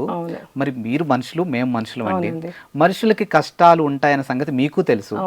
మరి దీంట్లో శాంతి, ప్రశాంతత ఎలా ఉంటది అంటే కష్టాలు ఉంటేనే మనిషి జీవితం సార్థకం. అన్ని రుచులు చూడాలి కదా కదా. మరి అలాంటప్పుడు ఇలాంటి ఒక సిచ్యువేషన్ లో మీరు శాంతి, పీస్ ఆఫ్ మైండ్ ఇవి ఎలా ఎక్స్పెక్ట్ చేస్తున్నారు? మీ చుట్టూ ఉన్న వాళ్ళకి ఇవన్నీ ఉంటాయని మీరు ఎలా చెప్తున్నారు? అసలు పూర్వం రోజుల్లో చూసుకుంటే కాస్త కొంచెం పూజ చేసుకున్న ప్రశాంతత ఉండేది. ఎందుకంటే మనుషుల్లో ఆ విలువలు ఉన్నాయి. అంటే ఎక్కువగా ఆశించకపోవడము, ఎక్కువ కోరికల్లోకి వెళ్ళకపోవడము, ఎదుటి వాళ్ళ ప్రతి ఎక్కువగా ఈర్ష్యాద్వేషాల్లోకి వెళ్ళకపోవడము. ఒక గ్రామంలో చూడండి, ఇలా చిన్న ఏడుపు వినపడితే ఊర్లో వాళ్ళందరూ వచ్చేసేసి ఏమైంది అని వదారు. అంతే కదా. ఈ రోజుల్లో అపార్ట్మెంట్లో ఉండి 20 years అయింది మీ అపార్ట్మెంట్లో మీరు ఉండి, ఫర్ ఎగ్జాంపుల్, ఎంతమంది పరిచయాలు ఉన్నారండి మీకు? ఎదుటి ఇంటి వాళ్ళ పరిచయం అన్నా కనీసం మీకున్నారా? Very rare. అవును. అంటే ఒకరికొకరు అవ్వకుండా ఉంటే మనిషి రోజు రోజుకి ఒంటరితనం అయిపోతూ ఉంటే, ఒంటరివాడు అవుతున్న వాడికి శక్తిహీనం అవుతూ ఉంటే, మానసికంగా అసమతౌల్యం అవుతూ ఉంటే, శక్తి దొరకాలి. ఒక కార్యం చేయాలంటే శాంతి కావాలి. ఒక సంబంధాన్ని నిభాయించాలంటే ప్రేమ కావాలి. యాక్చువల్గా కావాలి అనకంటేనండి అవి మనవే అండి. యాక్చువల్గా మనం పోగొట్టుకున్నాం. మేము వచ్చిన వాళ్ళకి అది గుర్తు చేస్తాం. మీరు ఆల్రెడీ శాంతిని కోరుకుంటున్నారంటే శాంతి మీలో ఉంది. కొత్తగా ఎక్కడి నుంచో తెచ్చుకోవాల్సిన అవసరం లేదు. కొంచెం స్టడీ చేయండి. మీరు కూర్చొని ఏ సందర్భాల్లో నాకు శాంతి దూరం అవుతుంది, ఎందుకు దూరం అవుతుంది, మీరు కూర్చొని స్టడీ చేయండి. ఆ స్టడీ చేయడానికే meditation centres. Okay. Talk your self. తర్వాత ప్రేమ ఎందుకు దూరం అవుతుంది? ఎక్స్పెక్టేషన్ పెరుగుతున్నాయా, లేకపోతే అనుమానం పెరిగిందా, లేకపోతే అహంకారం పెరిగిందా? ఎందుకు నీకు ప్రేమ దూరం అవుతుంది? ఎందుకు నువ్వు ప్రేమించలేకపోతున్నావు? ఎందుకు ఎదుటి నుంచి ప్రేమ పొందలేకపోతున్నావు? Study yourself, talk yourself, be study. So ఎలాగైతే మనం చదువుకోవడం కోసము ఒక సైలెన్స్లో లైబ్రరీలో వెళ్ళి చదువుకుంటే చదువు ఎలాగుంటుంది, మనం క్లాస్లో విన్నది ఎలా ఉంటుంది? సో డే అంతా కూడా ఒక క్లాసు మెడిటేషన్ సెంటర్లో కూర్చుంటే, ఒక లైబ్రరీలో కూర్చొని ప్రశాంతంగా మళ్ళీ మనల్ని మనం స్టడీ చేసుకోవడం జరుగుతుంది. ఆ స్టడీలో మనకు ఒక క్లారిటీ వస్తుంది. వచ్చిన ఆ క్లారిటీకి నీడ్ ఎనర్జీ. సోర్స్ వచ్చేసి మళ్ళీ సుప్రీం ఎనర్జీ. సో ఆయన నుంచి ఎనర్జీ తీసుకోవడం ఎలాగా ప్రాక్టీస్ చేస్తాం అన్నమాట. సో ఇక్కడ 7 days కోర్స్ ఉంటుంది, 3 days కోర్స్ ఉంటుంది. దాంట్లో స్లీప్ మేనేజ్మెంట్ నేర్పిస్తాం, యాంగర్ మేనేజ్మెంట్ నేర్పిస్తాం, తర్వాత లీడర్షిప్ క్వాలిటీస్ నేర్పిస్తాం, పాజిటివ్ థింకింగ్ నేర్పిస్తాం. మా దగ్గర చాలా పెద్ద ప్రాజెక్ట్ నడుస్తుంది అనమాట. డ్రగ్ డి అడిక్షన్ క్యాంప్ అని నడుస్తుంది. సో మెనీ ఇక్కడ ఉన్న రెగ్యులర్ మెడిటేషన్ ప్రాక్టీస్ చేస్తున్న యువత నియర్లీ 2 lakhs ఉన్నారండి. వాళ్ళు డ్రగ్స్ తీసుకోరు, డ్రింక్ చేయరు, స్మోక్ చేయరు, సాత్విక జీవితంలో ఉంటారు. ఐఏఎస్లు ఉన్నారు, ఐపీఎస్లు ఉన్నారు, డాక్టర్లు ఉన్నారు, ఇంజనీర్లు ఉన్నారు. వాళ్ళ లైఫ్లో వస్తారు, 1 గంట 2 గంటలు మెడిటేషన్ చేస్తారు, సక్సెస్ఫుల్ లైఫ్లో ఉన్నారు, హ్యాపీగా ఉన్నారు. ఈ అడిక్షన్స్ లేనే లేవు. ఇప్పుడు మీరన్నట్టు ఆ శాంతి కానీ ఆ ప్రశాంతత కానీ రావాలి అని అంటే మనిషి పుట్టిన దగ్గర నుంచి చచ్చిపోయేంత వరకు వాటిని ఎక్స్పెక్ట్ చేయడం అనేది చాలా తప్పు. మన పరిధిలో మనమే ఆనందాన్ని వెతుక్కోవాలి, మన కష్టాలని మనమే ఓవర్కమ్ చేయాలి, మన గోల్స్ని మనమే రీచ్ అవ్వాలి. మెడిటేషన్ అనేది it's a part of life, కానీ అదే లైఫ్ అవ్వద్దు అనేది చాలామంది మాట్లాడుతూ ఉంటారు. మరి మీరు అనుకున్నట్టు ఇప్పుడు నాకు తల్లిదండ్రులు ఉన్నారు, మీకు తల్లిదండ్రులు ఉన్నారు. మన తల్లిదండ్రులు కూడా ఈ శాంతి, ఈ పీస్ ఆఫ్ మైండ్ అనుకుని ఉంటే మనం ఈ భూమి మీదకి వచ్చేవాళ్ళం కాదేమో. వినండి, ఇక్కడ మేము ఎవరిని కూడా కంప్లీట్గా ఈ సంస్థలోకి వచ్చేసి ఇలాగే కంప్లీట్గా మెడిటేషన్ చేసుకుంటూ ఇలాగే జీవితాన్ని గడపండి అని మేము ఎవరికి చెప్పటం లేదు. ఎలాగైతే మీరు మీ ఆలయాలకి వెళ్తున్నారో, లేకపోతే మీ పవిత్ర స్థానాలకి వెళుతున్నారో, మీ నమ్మిన పద్ధతులు దైవం అనుసారంగా అలా మీరు వెళ్తున్న దాని ప్రకారంగా మీరు చేస్తున్న పూజలే కావచ్చు, ప్రార్థనలే కావచ్చు, పద్ధతి పూర్వకంగా మీరు చేసుకుంటూ ఉదయం ఒక 10 నిమిషాలు, రాత్రి పడుకునే ముందు ఒక 10 నిమిషాలు మెడిటేషన్ చేసి పాజిటివ్ థాట్స్ చేస్తూ డే మొత్తంలో కూడా మీ యొక్క కర్మేంద్రియాలను ఎటు పోతున్నాయి, మీ మనసు ఎటు పరిగెడుతుంది, check yourself, change yourself. అదే చెప్తున్నాం మేము. ఓకే. మేము ఏ యొక్క ఉద్యోగ జీవితాన్ని దూరం చేయట్లేదు, గృహస్థ జీవితాన్ని దూరం చేయట్లేదు. ఇంకా వాటిలో మీరు నమ్ముతారో నమ్మరో, ఒక దాంపత్య జీవితంలో ఉండేవాళ్ళు పూర్వం అయితే కొట్లాడుకునేవాళ్ళు. ఇక్కడికి వచ్చాక మెడిటేషన్ ప్రాక్టీస్ చేశాక ఇద్దరి మధ్యన ఒక క్లారిటీ వచ్చింది, ఒక అండర్స్టాండింగ్ వచ్చింది. వద్దు, no expectation, no egos, okay you are right, I'm right, మన మధ్య ఇలాగే ఉందాము, మన మధ్య డిస్టర్బెన్సెస్ వద్దు, లవ్ఫుల్ లైఫ్ని మనం లీడ్ చేద్దాము. మీకేం ఎక్స్పెక్టేషన్స్ ఉండవా? మాకు సమాజం చాలా బాగుండాలి, అందరూ బాగుండాలి, అది కూడా అందరూ హ్యాపీగా expectation ఉండాలి. మంచి ఎక్స్పెక్టేషన్ కదండి, ఆయనకున్న ఎక్స్పెక్టేషనే మాకుంది కదా. భగవంతుడు మనందరికీ సహాయం ఎందుకు చేయాలనుకుంటున్నాడు? ఏదైనా కొంచెం మంచి పని చేస్తూ ఉంటే, నా బిడ్డ మంచి పని చేస్తుంటే, నా బిడ్డకు నేను సహాయం చేస్తే వాడు దాంట్లో ముందుకు వెళ్ళాడు అంటే కనుక సుఖశాంతులు పొందుతాడని. సో మేము ఆయన సేవలో ఉన్నాం కాబట్టి మేము అదే ఆలోచిస్తాం, ఆయన లాగానే. మంచి ఆలోచన. ఎస్. సరే, మన రెగ్యులర్ లైఫ్లో ప్రాక్టికల్గా చూసుకుంటే సో జనరల్గా మాట్లాడాలి అని అంటే జీవితంలో ఒకటి కావాలి అని అంటే ఒకటి కోల్పోవాలి అనే సందర్భాలు మనం చూస్తాం. రెండూ కావాలి అని అంటే మాత్రం అంత ఈజీ కాదు, అది ఈశ్వరుడు ఆజ్ఞ, సంథింగ్ వాట్ ఎవర్ ఇట్ ఏదో చెప్తూ ఉంటారు. పర్టికులర్గా మీ గురించే తీసుకుందాం. ఒక అమ్మాయి విషయానికి వస్తే, పుట్టినప్పుడు అమ్మాయి, ఒక ఏజ్ వచ్చిన తర్వాతకి ఒక కుమారి, ఇంకా కాస్త ముందుకెళ్ళిన తర్వాత శ్రీమతి, ఇంకాస్త ముందుకెళ్ళిన తర్వాత అమ్మ, ఇలా బాధ్యతలు వన్ బై వన్ ఏదో మూవీలో కూడా చెప్తారు. ఐ థింక్ వెంకటేష్ గారి మూవీలో, సుందరాకాండ మూవీలో చెప్తారు, ఒక ఆడది తల్లి అయినప్పుడు 100కి 100% మార్క్స్ ఇవ్వచ్చు అన్నట్టుగా చెప్తారు. ఇప్పుడు మీ విషయానికి వస్తే పర్టికులర్గా మీ అమ్మ నాన్న కన్న రోజు, అంటే మీరు భూమి మీదకి వచ్చిన రోజు వాళ్ళకి కొన్ని ఎక్స్పెక్టేషన్స్ ఉంటాయి. అరే నా బిడ్డని బాగా చదివించుకోవాలి, ఒక మంచి ఇంటికి కోడలుగా పంపించాలి, నా బిడ్డ ఒక మంచి అమ్మ అవ్వాలి, ఆ తర్వాత మంచి రెస్పాన్సిబిలిటీ సొసైటీకి, ఇలా ప్రతి అంశం కూడా వాళ్ళకు ఒక క్యాలిక్యులేషన్స్ ఉంటాయి. మరి ఈరోజు మీరు ఇలాంటి ఒక బ్రహ్మచర్యం పాటించి ఇలా వెళ్తున్నతో ఈ వేలో మరి నీ తల్లిదండ్రులు ఎంత బాధపడతారు మీరు ఆలోచించారా? చాలా బాధపడ్డారు, మామూలుగా బాధపడలేదు. ఒక రకంగా పోరాటమే చేశారు నన్ను ఈ మార్గంలో కాకుండా వాళ్ళు అనుకున్నట్టుగానే. ఎందుకంటే వాళ్ళ జీవితంలో వాళ్ళు చూసిన సమాజ ప్రకారంగా గృహస్థ జీవితంలో సురక్షితంగా ఉంటుంది, రక్షణ పరంగా ఆమెకి ఒక సుఖవంతమైన జీవితం ఉంటుందని ప్రతి తల్లిదండ్రులు కోరుకున్నట్టుగా వాళ్ళు కూడా కోరుకున్నారు. కానీ ప్రతి ఒక్కరికి కూడా ఒక ప్యాషన్ ఉంటుంది, ఒక ఎయిమ్ ఉంటుంది. సో నాకు చిన్నప్పటి నుంచే ఒక ప్యాషన్, ఒక ఎయిమ్ అనుకోండి. ఒక ఎలాగైతే చెప్పాను కదా, ఆర్మీ వాళ్ళని ఎవరు ఆపుతారు? నేను దేశ సేవ చేస్తా, ఆపలేరు. అలాగే నాకు చిన్నప్పటి నుంచి ఇది ఉంది.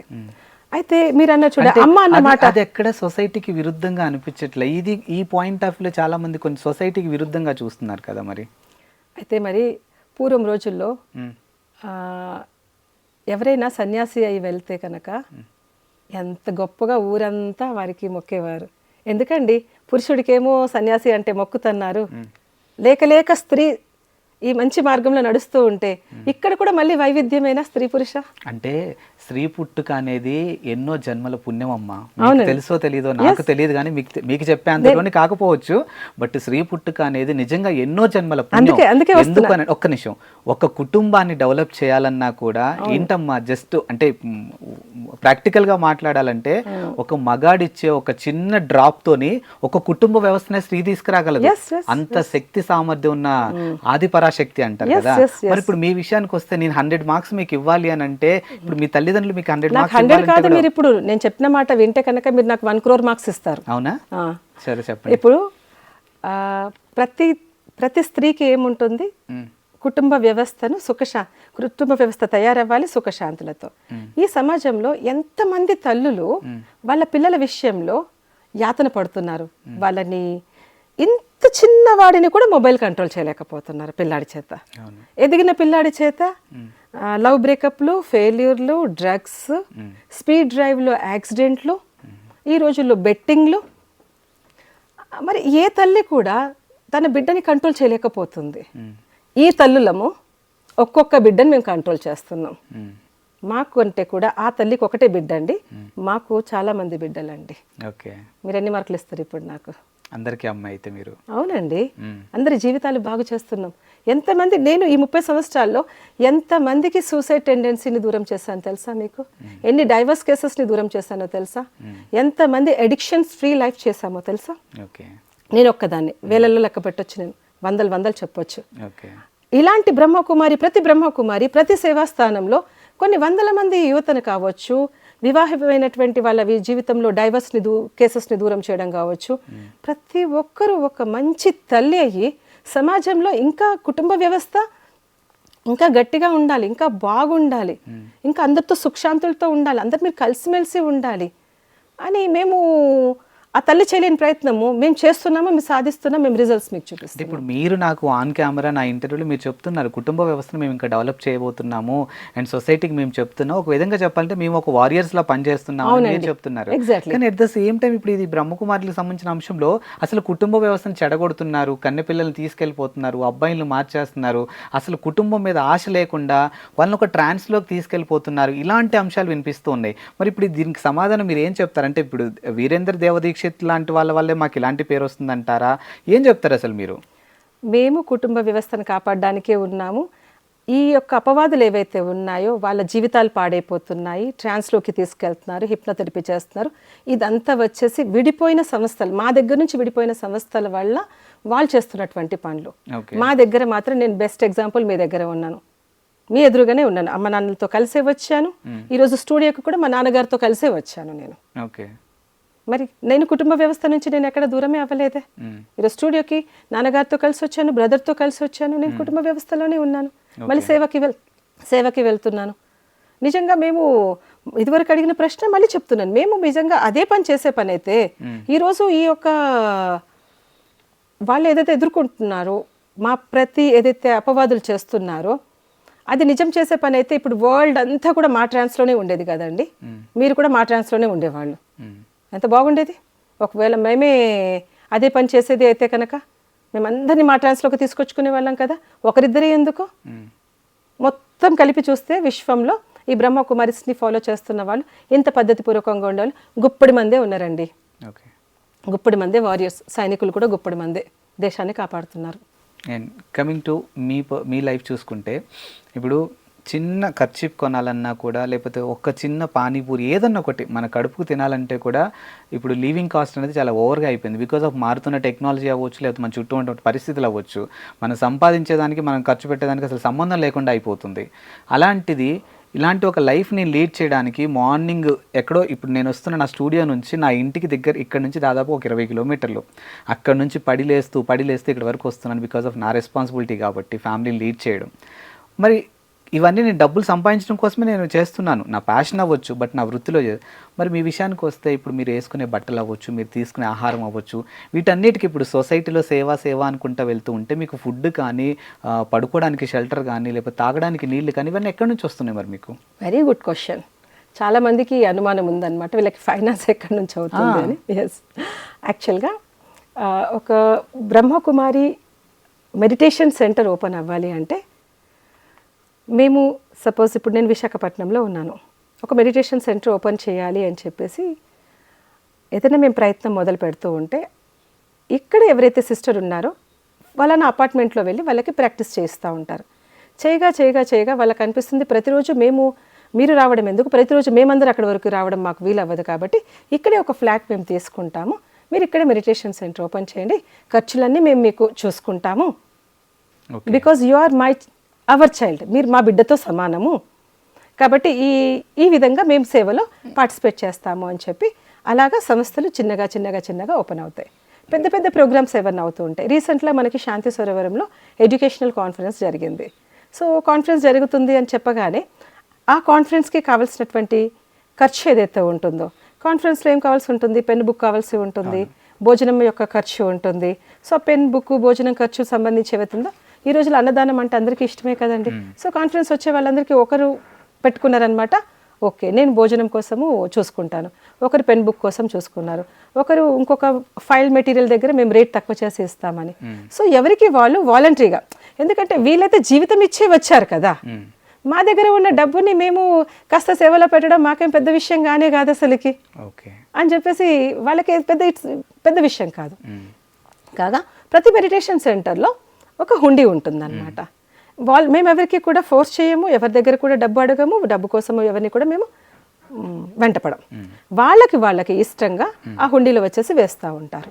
సో వచ్చిన దాన్ని మేము డెఫినెట్లీ లెక్కలు రాస్తాము. ఇది నాన్ గవర్నమెంటల్ ఆర్గనైజేషన్ అయినా స్వచ్ఛంద సంస్థ అయినా కానీ మేము ప్రతి రూపాయి కూడా గవర్నమెంట్కి లెక్క చెప్తాము. అందుకని మేము ట్యాక్స్ పేయి కాదు, సేవలో ఉన్నాం కాబట్టి మమ్మల్ని అలా అంత ఈజీగా గవర్నమెంట్ ఎలా వదిలేస్తుందండి? ఇన్ని సంవత్సరాల నుంచి మేము డబ్బు విషయంలో అవకతవకలు చేసినా కానీ, లేకపోతే ఇంకేదైనా వెనక ముందు చేసినా కానీ. సో గవర్నమెంట్తో మాకు ఈ విషయంలో పూర్తి సహకారం ఉంది. అంటే గవర్నమెంట్ ఏదో ఇస్తుందని కాదు, మేము ట్యాక్స్ పేయి కాదు, వాళ్ళు ప్రతి రూపాయి లెక్క మేము అక్కడికి ఇస్తాము, ట్రాన్స్పరెంట్గా ఉన్నామన్నమాట మేము. సో సేవలు ఎవరైతే ఉన్నారో వస్తున్న రెగ్యులర్ మెడిటేషన్ ప్రాక్టీస్ చేస్తున్న వాళ్ళు ఇది ఒక వాళ్ళ ఇల్లుగా అనుకుంటారు, మమ్మల్ని పిల్లలుగా అనుకుంటారు, లేదా తల్లిగా అనుకుంటారు. వాళ్ళు మాకు సంబంధించిన ఖర్చులు వ్యవహారాలన్నీ కూడా ఇష్టంగానే వాళ్ళు చూసుకుంటారు. ఓకే.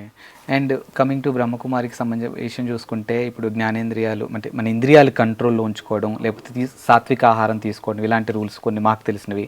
ఇవి కాకుండా ఇంకేముంటాయి మీకు రూల్స్ అసలు? మా యొక్క దినచర్యలో తెల్లవారుజామున 3:30కి లేగడం, మెడిటేషన్ 3:30 to 4 మధ్యన మెడిటేషన్ కోసం లేస్తాము.